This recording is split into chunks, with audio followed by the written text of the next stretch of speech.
Welcome, ladies and gentlemen, to this, your Sagittarius October 2023 reading and forecast. Hi, I'm Nigel Saint James, clairvoyant, and I've done a number of clairvoyant readings over FaceTime and Skype for Sagittarians over the course of the last month. And if you might be interested to see what is involved in that, just check out the information that's in the description below. Now, separately, I've also done for many people healings as well. Do you see, when I was born, I also received the spiritual gift of healing. However, my soul contract is that I must provide the healing without anything in return. And so healings are free. Readings are charged for, but healings are free without obligation, without any catches, and nothing will be promoted or sold to you or recommended. Now, so check out the information that's in the description in relation to healings. Now, let's take the 5 cards, hey? Great to see the subscribers. Thank you for inviting me into your home. I love to see you each month. You're like my extended family, really you are. I love the Sagittarians. Now, let's have a look, see what there is first. The 9 of Cups. You know there are no video advertisements which break their way into this content, and so you get to enjoy the experience direct. There's the 7 of Coins. I would imagine it's a 7 of Coins. There's no titles on this card, on this deck. There's the 2 of Cups. That's good. 9 and 2 of Cups. In fact, that's great. There is the 6 of Coins. And finally, what is there here? There is the 7 of Swords. Good. Now, why don't you come sit down here next to me? You and I will have a good close look at the imagery on these cards together while I do the reading for you.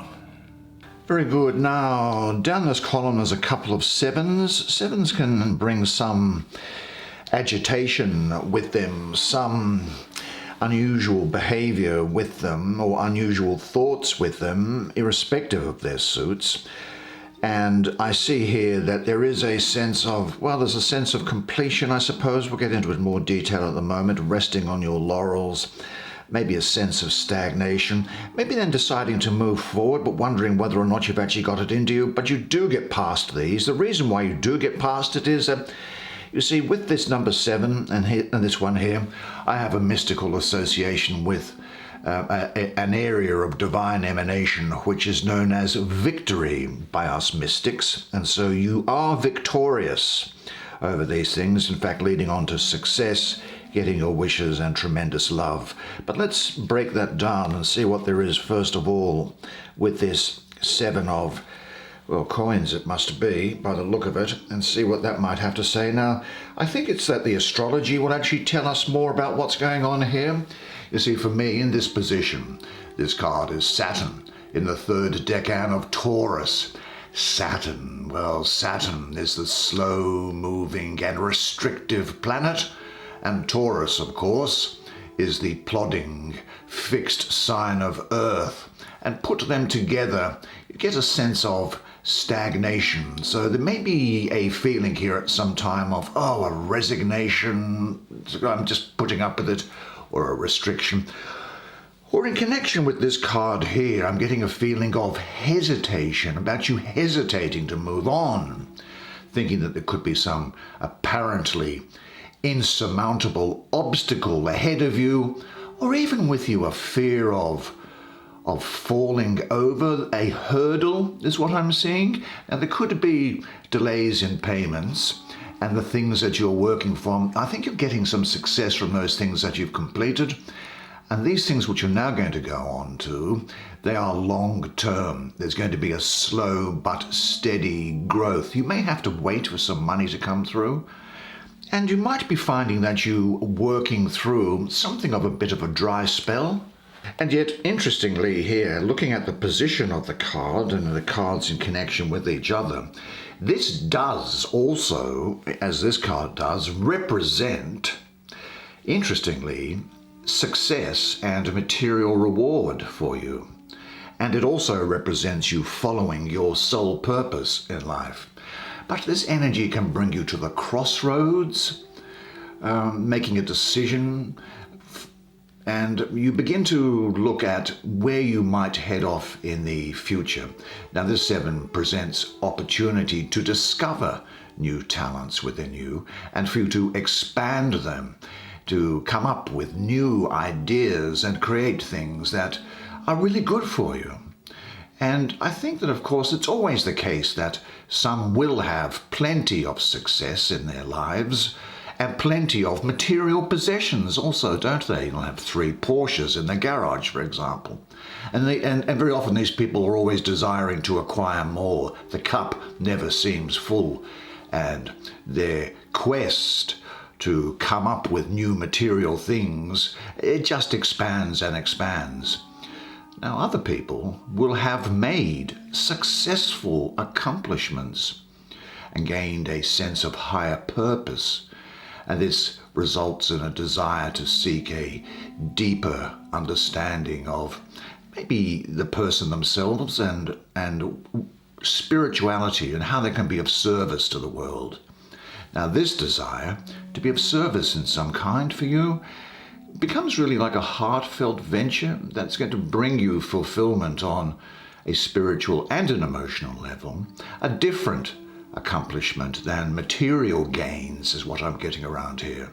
Now, the lesson, I think, of this 7 is understanding the balance between spiritual and material things and living that balance in your daily life of work and play.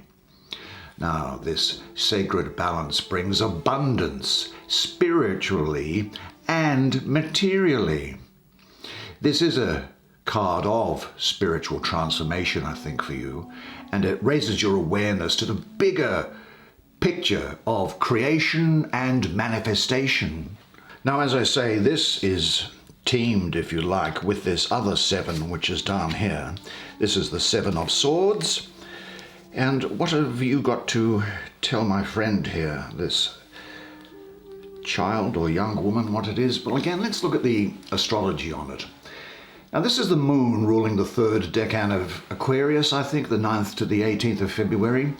Well, the emotions of the moon can cloud the intellectual qualities of Aquarius. And Aquarius is thus weakened, giving you, for a moment here, a lack of clarity. There may be a sense where you come through and you just go, oh, what is the point? It's hopeless. What's the use? Where you feel ineffectual, where there is a mental procrastination, or where you are just doing enough, where you are coasting along and working beneath your own standards.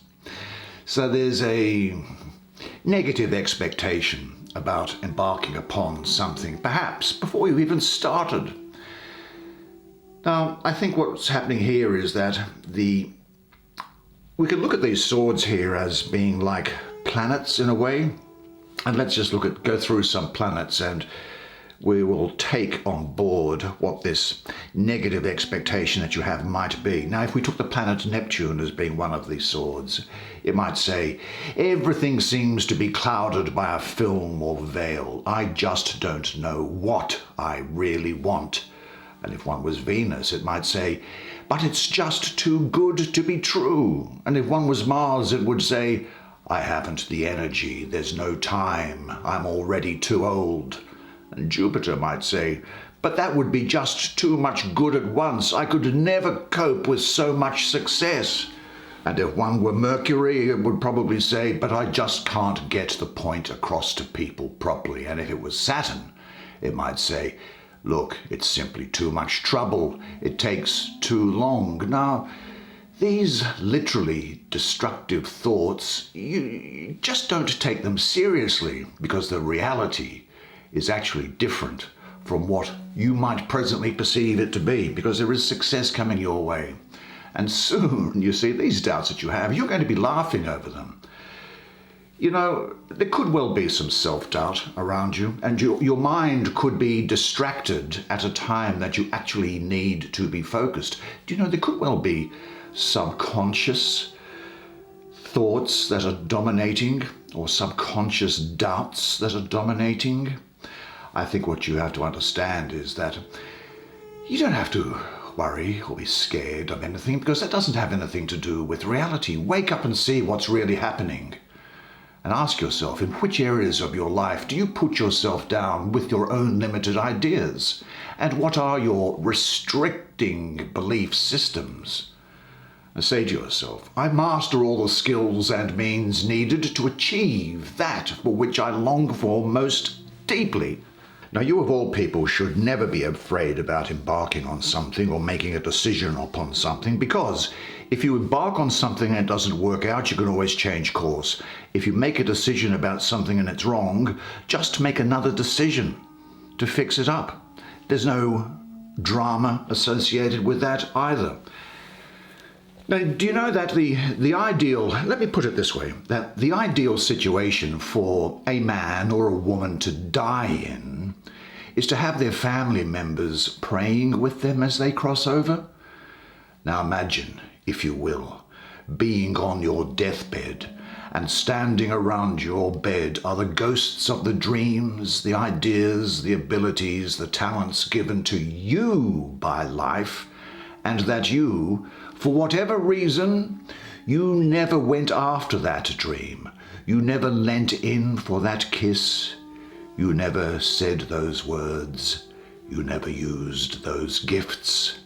And imagine, if you will, that there they are, standing around you, standing around your being, looking at you with large, angry eyes, saying, we came to you, and only you could have given us life. And now we must die with your body forever.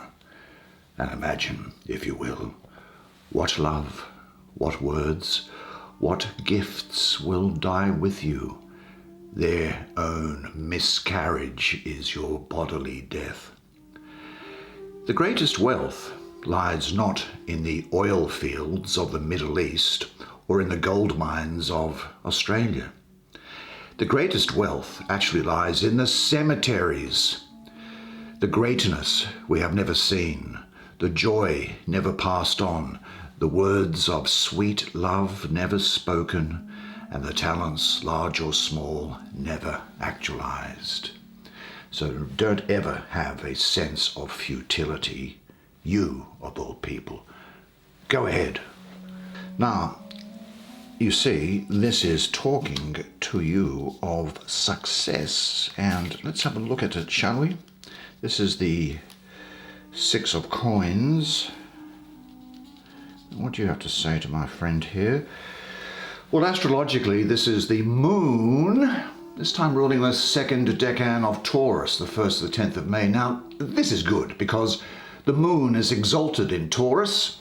Venus, which is the governess of Taurus, treats the moon as an exalted, respected, and welcome guest in the sign of Taurus. But of course, the moon is transient in nature, and you will have success, a success here, a success here, a success there.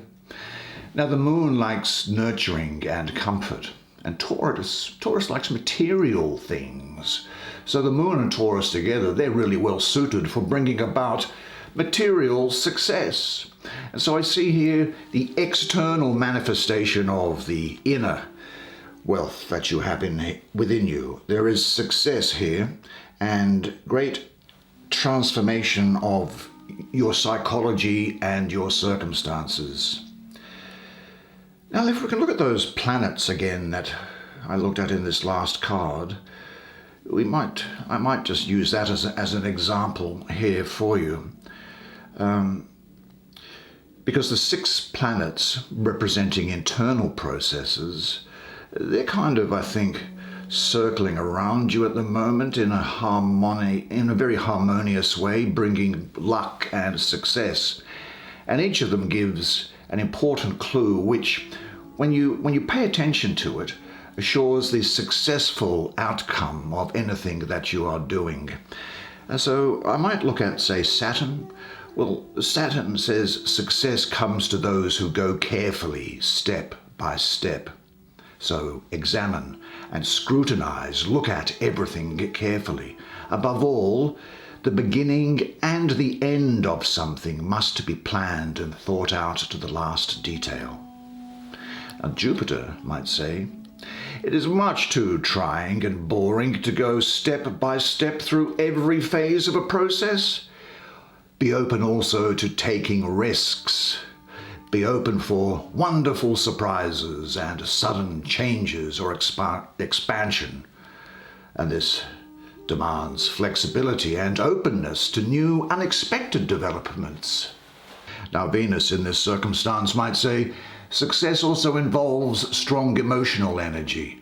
Only if you are open to the deep dimensions of feelings will you be able to fully enjoy the happiness of success. And the moon here might say, well, success must grow out of the inner depths and bring something from these depths into view. Mercury will say, success demands effective communication. Ideas must be put across in ways that touch people and inspire them. And Mars might say, success is achieved through vitality, goal-directed energy and endurance, and difficulties must be struggled through because you will obtain victory.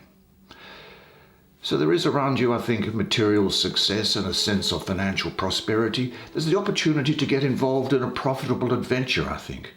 A reminder for you to remember the successes in your life and to build on those. Certainly there is a desire for success, and the advice is, in line with what those planets were talking about, is to say, be willing to take risk, be committed, trust your intuition. Be open to your success. It is no less than a gift you can learn to accept thankfully and humbly. And real success only comes once you have learned to serve. Success under these conditions enriches all levels of your being. Now, what does success mean for you at the moment? Visualize as precisely as possible what your success looks like. And say to yourself, my self-acceptance and self-confidence, they are the keys to real success. Now, there was an interesting card above that, and it is this, isn't it? It's this 9 of Cups. What do I get from this? In connection with these other cards here, well, again, the useful thing to do is to look at the astrology, I think, and where it is there, it is Jupiter ruling the second decan of Pisces at 1st to the 9th of March. Well, Jupiter is the ruler of Pisces, so this is a very strong complementary energy. And Jupiter's philosophical approach, well, it aligns well with Pisces' spirituality. Now, Jupiter also brings you luck and happiness, and Jupiter's softer concerns, such as care, compassion, and the spiritual life, they are beautifully expressed through sensitive Pisces. There is an enormous capacity to love, although, as so often the case with this gift, this is often hard won through a lot of difficult times in the past, isn't it? Jupiter in Pisces, well, look, actually, it just says to me, overflowing love, deep joy, blessings, and bliss. Look, when this 9 of Cups arrives, and it has done, it's bringing good fortune, happiness, and well-being, a sense of security, emotional and material success also being spoken of here. Now, on a deeper level, you are experiencing the inner wealth of true self-love, discovering that holy grail within you. Your heart chakra is opening and radiating out unconditional love from the divine, showering boundless love that is streaming magically on everything you create. Now, the key to this 9 of Cups is living and practicing the universal law of giving and receiving. And the gift of this card is boundless love and abundance. This 9 offers an opportunity to share your wealth, your wisdom, and your happiness with others. You know, very many people call it the wish card. And what you wish for will determine your new path. Now, you would have heard the saying, be careful of what you wish for, you just might get it. Well, this is speaking of responsible wishing. So take the time to quiet yourself, settle your mind on what you are asking or wishing for, and understand how it might impact you and those around you. You are being supported by the divine to create something new and beautiful. Now, whether it be a personal wish or a wish that is more expansive out to other people, the universe, in a sense, is lining up to grant it now. You are the mother of your creations, giving birth to the sacred divine.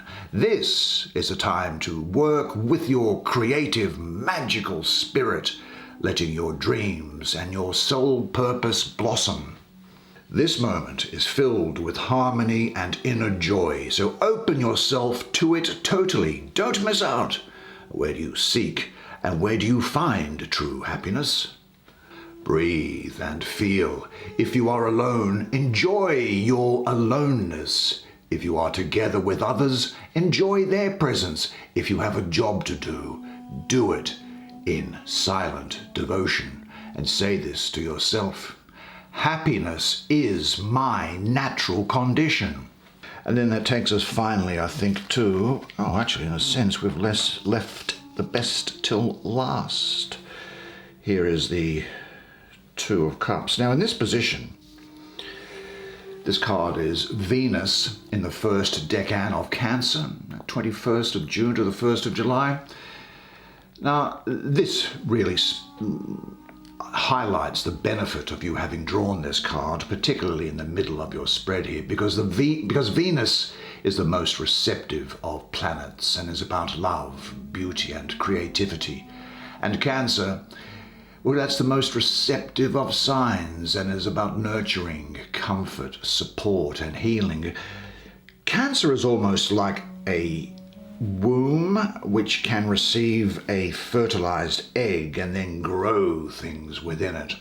So here there is close bonds, togetherness, love, harmony, a relationship that is strengthening, and a mutual love and respect. There's a receptive love, happy relationships, and an emotional exchange. Do you know, if you love yourself, you are attractive to others. You have to love yourself, you see, because if you don't love yourself with all the aspects of you, the dark and the light, and with your history, if you don't love yourself, then you don't know what the price of love is. You don't know what the value of love is.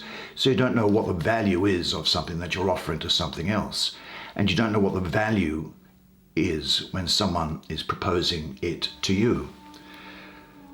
So your receptiveness toward yourself prepares you to give yourself totally to someone else. A deep emotional exchange will be possible, a giving and receiving of overflowing love. Now, I think that this union occurs in complete harmony, as is symbolized by these entwined hands that are here. Your readiness to receive love makes you attractive. Surrender, not in a sense of weakness, but in a sense of giving away your boundaries. Open yourself to receive something greater is what I mean by surrender here. So surrender to yourself, to others, and to life. Now, these relationships that are being brought about by love, they don't just have to be romantic relationships. They can be friendships. They can be work relationships. This is a particularly good card for people who are involved in sales, incidentally, because part of love is understanding the other person, is understanding needs and wants of the other person.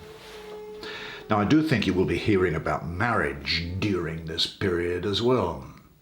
This is a love here that's special and equal, and you'll be able to give and receive love in equal measure. With which people and in which surroundings can you now share your love? Pay attention to the love coming to you now.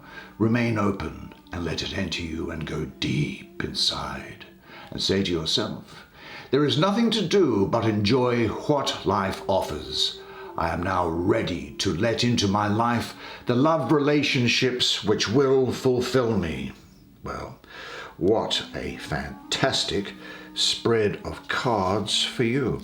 And didn't you do a good job? Well done, you. I've got to say, I loved spending that time with you. I really did. And what a great month it looks like it's going to be for you. A few ups, a few downs, but very much on the positive side altogether. I think that's what's going on with you. And don't you deserve it? I think you do. It really is time for you to have some good times, aren't it? Now look, if you did enjoy the reading, would you do me this favor, and it's all I ask, that on the way out, please hit the like button, or do it now if you would. It's good for the computer or YouTube, whatever it may be. And unless you contact me privately, I'll see you again next month. And until then, remember one thing though, and it is this, that you are a legend. And I look forward to seeing you again next month. And until then, it's bye for now.